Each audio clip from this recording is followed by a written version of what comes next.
ಗೊತ್ತಿಲ್ಲ ಮದುವೆಯಾಗಬಲ್ಲಷ್ಟು, ಆದರೆ ಬಾಳಿಸಬಲ್ಲಷ್ಟು ಪ್ರಾಮಾಣಿಕತೆ ಮಾತ್ರ ಖಂಡಿತ ಇದೆ.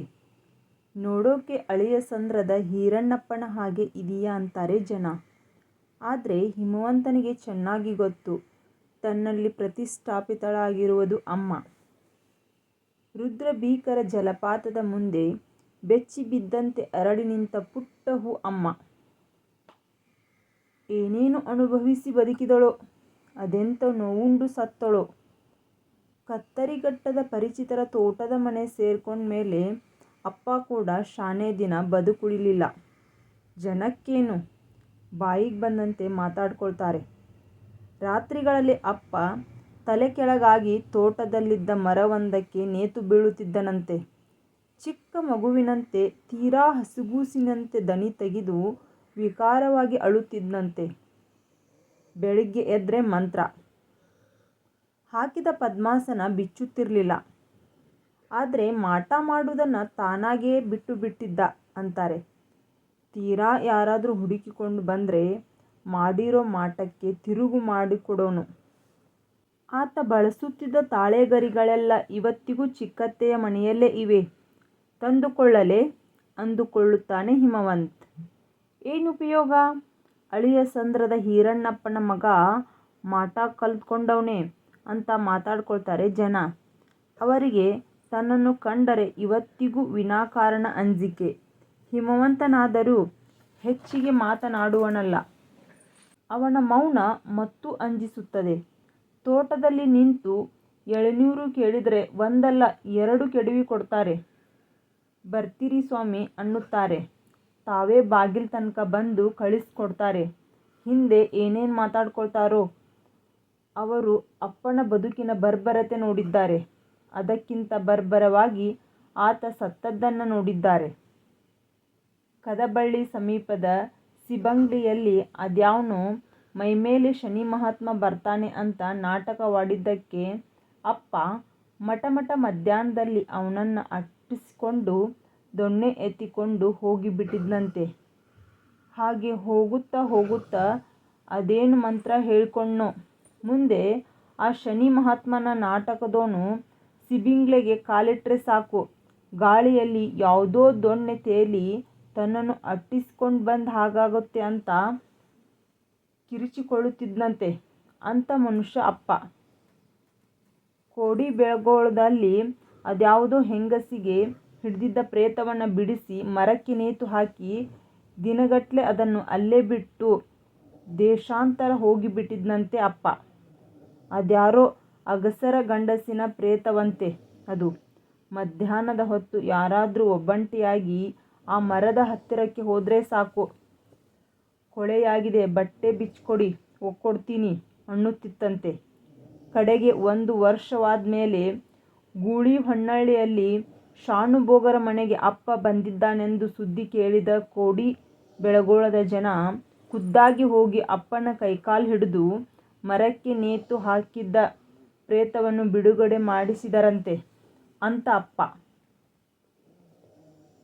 ಅಪ್ಪ ಸತ್ತದ್ದು ಮಾತ್ರ ಸಾಯಬಾರದ ಸಾವೇ. ಇಡೀ ದೇಹ ಕೊಳೆತಿತ್ತಂತೆ, ಋಣವಾಗಿ ಬಿಟ್ಟಿತ್ತಂತೆ.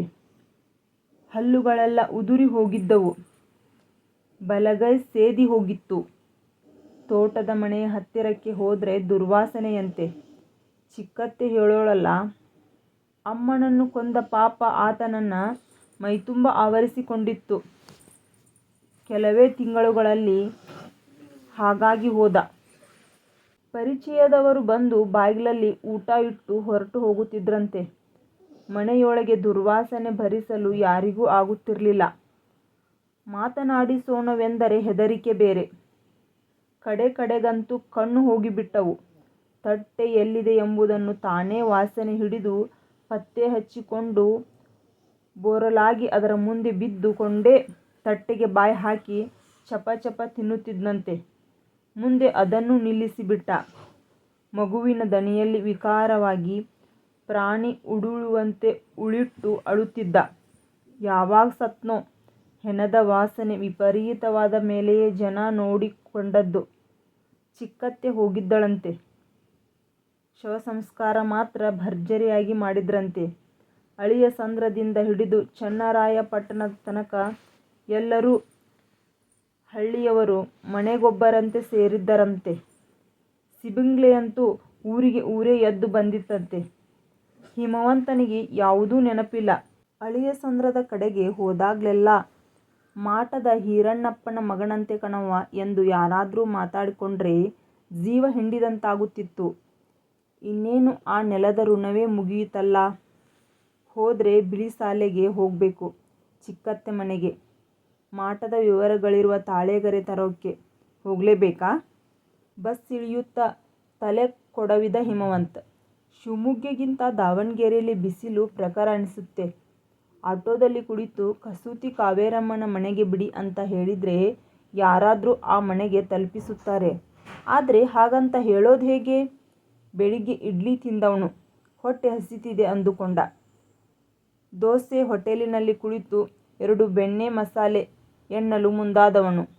ಪ್ರಾರ್ಥನಾಳಿಗೂ ಈ ಹೊತ್ತಿಗೆ ಹಸಿವಾಗಿರುತ್ತದೆ ಮತ್ತು ಅವಳು ಉಂಡಿರಲಾರಳು ಅಂತ ನೆನಪಾಯಿತು. 1 ಕಾಫಿ ಅಂದ. ಹೋಟೆಲಿನಿಂದ ಹೊರಬಿದ್ದು ಪ್ರಿನ್ಸ್ ಜಯಚಾಮರಾಜೇಂದ್ರ ಎಸ್ಟೇಟ್ಸಿಗೆ ನಡೆದು ಹೊರಟ. ಉರಿ ಉರಿ ಬಿಸಿಲಿಗೆ ಮೈ ಬೆವರುತ್ತಿತ್ತು. ಇದು ಕಾವೇರಿಯ ಕೈಲಾಗಬಲ್ಲಂಥ ಕೆಲಸವೇನಾ ಯೋಚಿಸಿದ. ಅದಕ್ಕಿಂತ ಮಿಗಿಲಾಗಿ ಕಾವೇರಿಯ ಕೈಯಿಂದ ಈ ಕೆಲಸ ಮಾಡಿಸುವುದು ಸರಿನಾ ಪದೇ ಪದೇ ಯೋಚಿಸಿದ. ಬೇರೆ ದಾರಿ ಕಾಣಲಿಲ್ಲ. ಪ್ರಾರ್ಥನಾ ಡಾಕ್ಟರಾಗಲೇಬೇಕು. ಇಲ್ಲದಿದ್ದರೆ 2ನೇ ಬಾರಿಗೆ ಕಾವೇರಿಯ ಮನೆ ಹೊಸ್ತಿಲು ತುಳಿಯುವ ಪಾಪಕ್ಕೆ ಎಂದೂ ಸಿದ್ಧನಾಗುತ್ತಿರಲಿಲ್ಲ. ಅವಳ ಅಸ್ತಿತ್ವವೇ ತನಗೊಂದು ಅಸಹ್ಯ. ಮುಖ ನೆನಪಾದ್ರೆ ಹೆದರಿಕೆ. ಆತ್ಮವನ್ನು ಯಾವತ್ತೋ ಕೊಂದು ಹಾಕಿ ಕೇವಲ ದೇಹ ಉಳಿಸಿಕೊಂಡಿರುವ ಹೆಂಗಸದು. ಅದನ್ನೇ ಮಾರಿಸುತ್ತಾಳೆ.